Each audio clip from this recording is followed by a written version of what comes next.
In the bustling terminal of an international airport, a woman named Clara Miller, in her 70s, walked gracefully among the travelers. The hum of voices and the shuffle of rolling luggage surrounded her, but Clara remained calm, as she had done countless times before. She was not hurried or anxious like many of the other passengers. Her years of travel had taught her not to rush, knowing the journey would unfold in its own time. Clara was dressed in a simple yet elegant outfit, a soft blue shawl over a neatly pressed dress, her silver hair pinned up in an impeccable updo. She exuded the quiet dignity of someone who had seen much in life, her presence radiating wisdom and serenity. Where are you watching from? Let us know in the comments. Don't forget to like, share, and subscribe for more thrilling stories.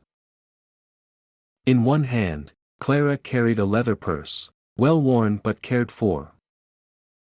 In her other hand was a small carry-on bag, the kind of luggage that spoke of frequent travels but not excess. Clara had mastered the art of simplicity, a trait that had defined her throughout her life. She had experienced too much to be flustered by small inconveniences, and today would be no different.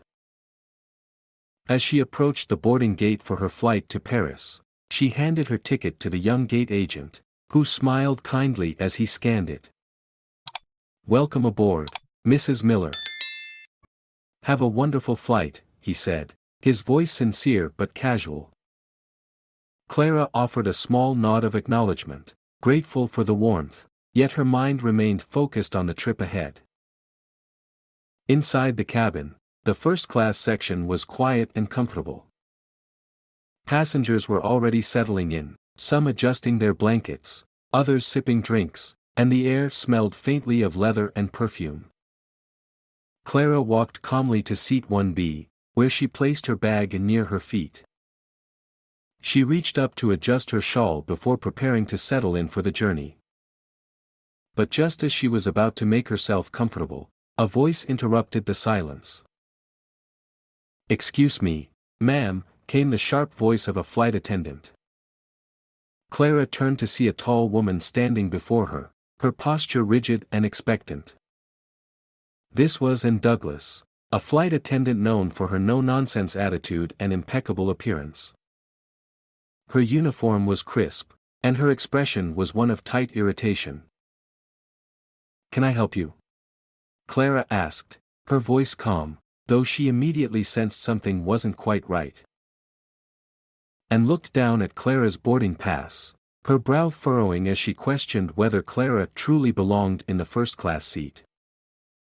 Clara, aware of the scrutiny, offered her ticket without hesitation, and then took it, inspecting it closely. Despite the fact that everything appeared in order, there was an unsettling doubt in Anne's eyes. Clara Miller, ever composed and calm, watched as Anne Douglas handed her boarding pass back with a forced smile. "Just making sure," and said in a tone that was slightly sharper than necessary. Clara, unfazed, nodded in acknowledgement, sensing the implication behind Anne's doubt. She had been in this situation before.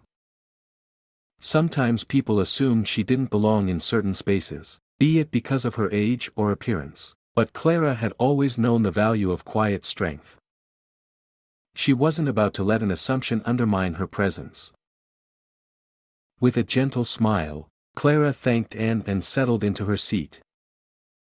As she placed her small carry-on bag by her feet, she looked around at the other passengers in first class. The soft hum of conversations and the click of seatbelts filled the air as the last of the passengers boarded. Clara's thoughts turned to her family, her children, her grandchildren, and the life she had built. For her, these flights were not just about reaching destinations but a chance to reflect on the many years of memories. However, her peace was short-lived. A few minutes later, Anne returned, this time with a noticeable shift in her demeanor.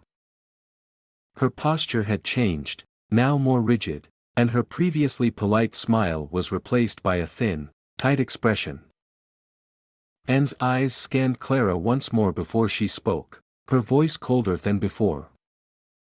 "I'm sorry, ma'am, but I need you to move," Anne said, crossing her arms firmly. Clara raised an eyebrow, confused but not rattled. "Move?" "I've been assigned this seat," she replied, keeping her tone steady. Anne, clearly agitated, ignored the subtle hint of challenge in Clara's response. "There seems to be a mistake. This seat isn't available for you," she said, her voice clipped. Clara's mind briefly processed the situation, realizing that the flight attendant was not just questioning her presence in first class, there was something else behind Anne's tone. "But my ticket says seat 1B, Clara replied calmly, her gaze unwavering. Anne hesitated.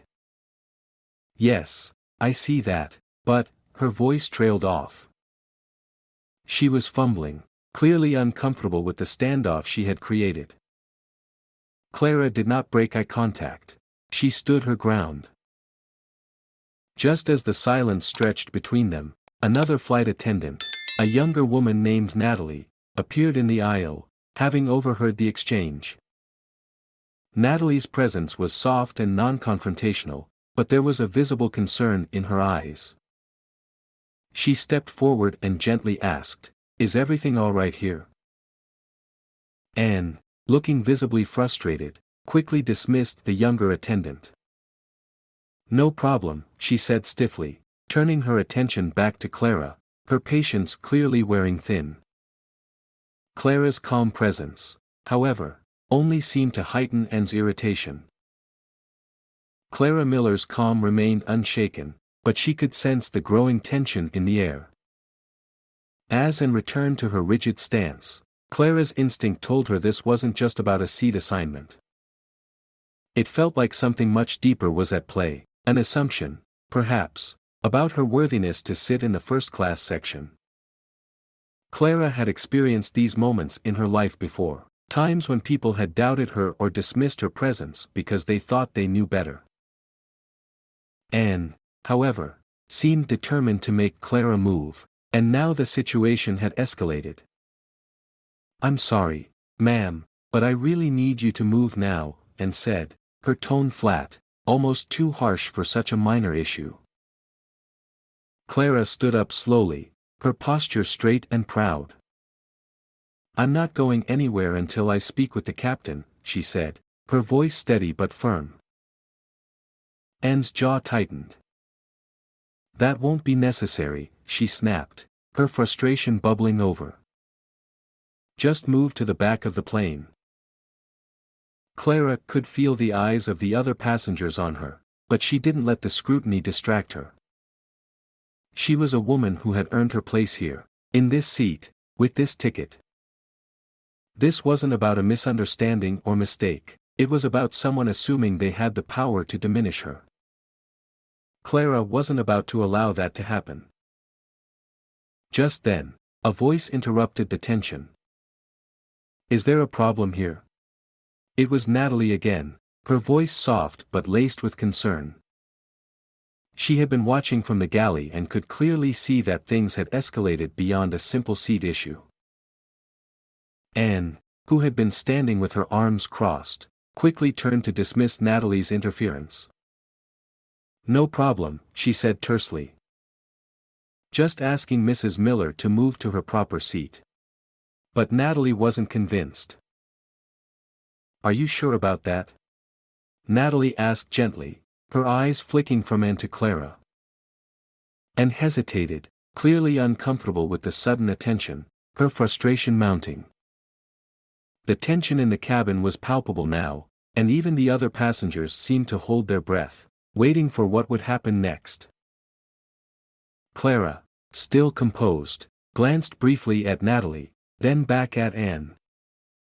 "If there's truly a mistake with my seat, I'll happily speak to the captain. But I'm not moving without understanding why." Her tone was polite, but firm, signaling that she was not going to be intimidated or pushed around. As the tension between Clara Miller and Anne grew, it became clear that the situation was far from resolved. Anne, whose frustration had now reached its peak, glared at Clara with a look that could cut through steel. Clara, however, maintained her composure, her posture as dignified as ever. She could sense that Anne's actions were not about the seat, but about a deeper assumption, a misjudgment of who Clara was and what she deserved. "I'm not going to move unless there's a legitimate issue," Clara said, her voice calm but unwavering. She could see the impatience in Anne's face, but it did not sway her. In her years of travel, Clara had learned that sometimes the most powerful thing you could do was to remain still, to show that you would not bend in the face of unjust treatment. She had been here before, had fought these battles of respect and dignity, and she knew she would not lose this one. And took a deep breath, visibly trying to regain control of the situation. "There's a mistake with your seat," she repeated, though her words sounded hollow now. It was clear to Clara that Anne was grasping at straws, hoping that the situation would somehow resolve itself without further confrontation. Just as the tension reached a boiling point, a younger flight attendant, Sarah, walked toward them. Sarah had been watching the exchange with quiet concern, her face a mix of confusion and sympathy. "Is everything okay here?" Sarah asked, her voice soft but firm. And turned toward Sarah quickly, snapping, "Yes, everything is fine. I just need to ask Mrs. Miller to move to another seat." Clara, still standing with quiet dignity, finally spoke up again. "If you're asking me to move, I'd like to speak with the captain," she said firmly, knowing that this request would not only make Anne rethink her approach but also ensure that the issue was addressed properly. The silence in the cabin seemed to stretch as the passengers held their breath, wondering what would happen next. Sarah hesitated but nodded, clearly sensing that Clara was in the right. As she walked off to fetch the captain, Clara stayed seated, her mind racing with the possibility that this moment, this confrontation, could change the way she was seen, not just as a passenger, but as a person. She was ready for whatever came next. Clara remained in her seat, her hands folded neatly in her lap as the atmosphere around her became increasingly charged. Her request to speak with the captain had done little to calm the situation. If anything, it had escalated things even further. The other passengers were whispering among themselves, some casting furtive glances at Clara, while others turned their attention back to their books or screens. But Clara could feel the eyes on her. She knew that the way this situation unfolded would define more than just this flight, it would set a precedent for how she would be treated in the future. Sarah, the younger flight attendant, returned to the cabin, her face drawn with concern. She didn't say a word to Clara but went straight to Anne, who had been standing off to the side, her arms crossed tightly over her chest. There was a tense exchange between the two flight attendants, but Clara couldn't hear the words. It didn't matter. She had already made her point clear. A moment later, Sarah approached Clara, her expression apologetic. "Mrs. Miller, the captain would like to speak with you," she said softly, gesturing toward the galley. Clara stood up gracefully, adjusting her shawl and walking with quiet dignity toward the back of the plane. She could feel the eyes of the other passengers on her as she moved down the aisle, but she refused to let it shake her. This wasn't just about the seat. This was about respect. When Clara reached the galley, she found the captain waiting for her, his face neutral but professional. "Mrs. Miller, I understand there's been a misunderstanding," he said. Clara nodded, her eyes steady. She had anticipated this moment. She knew it was inevitable. This wasn't about a seat, it was about something much deeper. The captain, after listening to Clara's account, nodded thoughtfully. "I will speak with the flight crew," he said. Thank you for bringing this to my attention. I'll make sure that this is handled properly. As Clara made her way back to her seat, she could feel a sense of quiet relief wash over her. The captain had been receptive, and that made all the difference. She knew that she would be treated with the respect she deserved moving forward. It wasn't the end of the journey, there was still more to unfold. But in that moment, Clara felt a quiet satisfaction. She had stood her ground, and it had made all the difference. The rest of the flight continued without incident, though Clara could sense the undercurrent of tension among the crew. And seemed distant, her face flushed with frustration. Sarah, on the other hand, had quietly avoided eye contact with Clara, perhaps recognizing the discomfort that had lingered. But Clara, ever composed, simply went back to her seat, pulling out her book and settling in for the remainder of the flight. She had won this round. And in the quiet moments that followed, she knew that her dignity had remained intact. Clara Miller stood silently in her seat, her hands folded in her lap as the whispers around her continued to swirl. The flight attendants, especially Sarah, had grown uneasy since the captain had intervened, and it was clear that some of the other passengers were aware that something had gone terribly wrong. As Clara glanced around, she could see the faces of the people sitting near her, some subtly looking away, others staring openly in silent judgment. It was uncomfortable, but Clara remained composed, choosing to focus on the calmness inside her. As the flight continued, her thoughts wandered. She had always prided herself on being composed, on staying above the fray. Yet, today, things had spiraled out of control in a way she hadn't anticipated. Anne's treatment had been unjust, a clear attempt to undermine Clara's dignity because of her role as a service worker. But she had handled it with grace. The real test, she knew, was in how she would be treated moving forward. The tension in the cabin was palpable, and Clara could feel it building. As the plane neared its destination, she glanced out the window, her mind working through the various possibilities of what might happen next. Would Anne or Sarah file a complaint against her? Would the captain's intervention be enough to prevent any further trouble? Or had she just made herself an enemy within the crew? When the captain made his announcement that the plane was descending, Clara felt a strange sense of relief. The flight was almost over, and whatever consequences awaited her, she knew she could face them head-on. With one last glance around the cabin, she folded her arms and prepared herself to stand tall in whatever came next. When the plane landed and the seatbelt sign was switched off, Clara Miller remained seated for a few moments, taking in the silence. It felt like the calm before the storm. Her instincts told her that things weren't completely over. There would likely be fallout.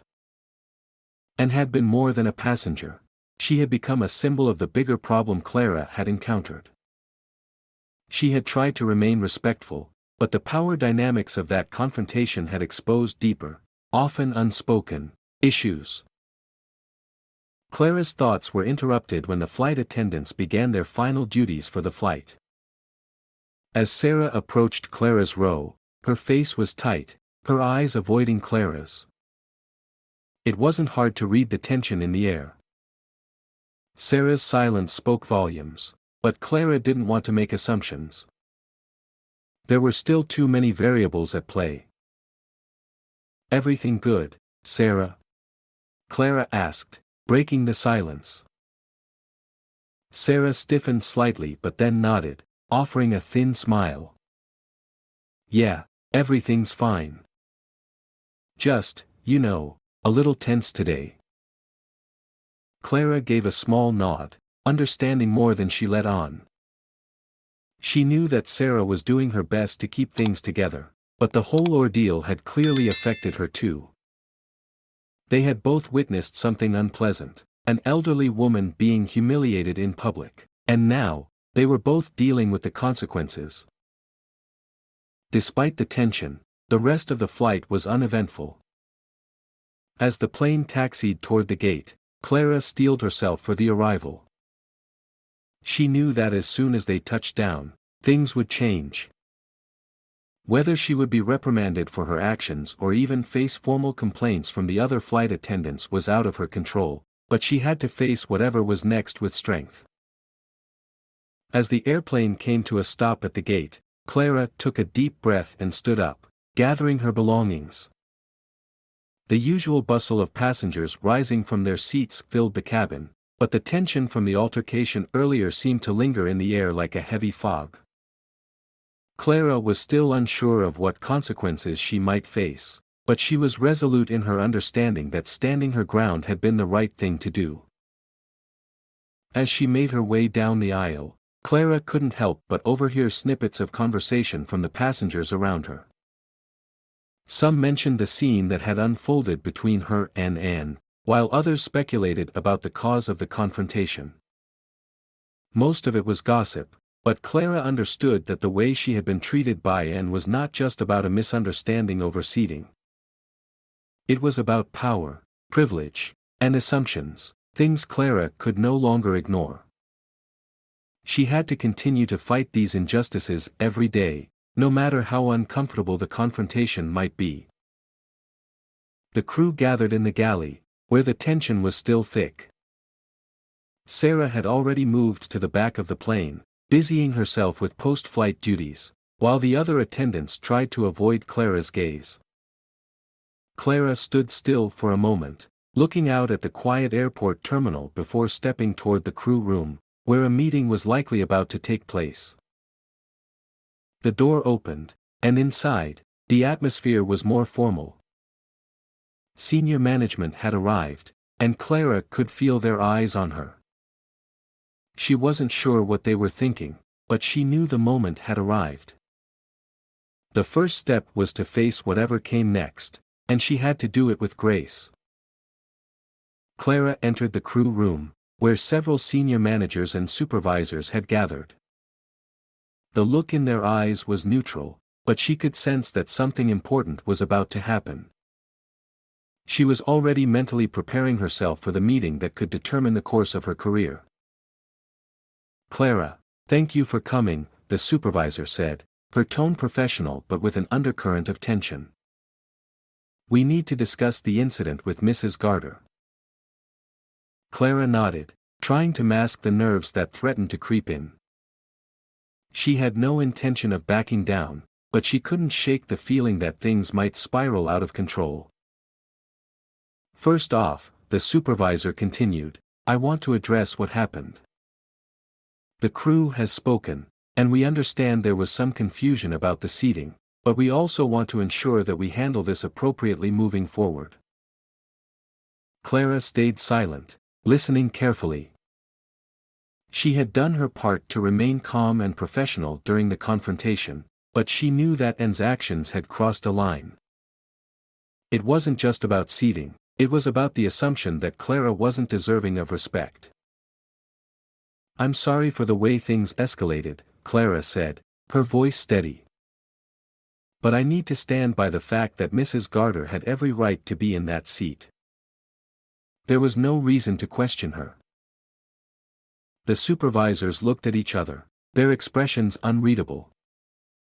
It was clear they were weighing their options. The atmosphere in the room was charged with an unspoken weight as Clara continued to speak her mind. She had always prided herself on being diplomatic, but today felt different.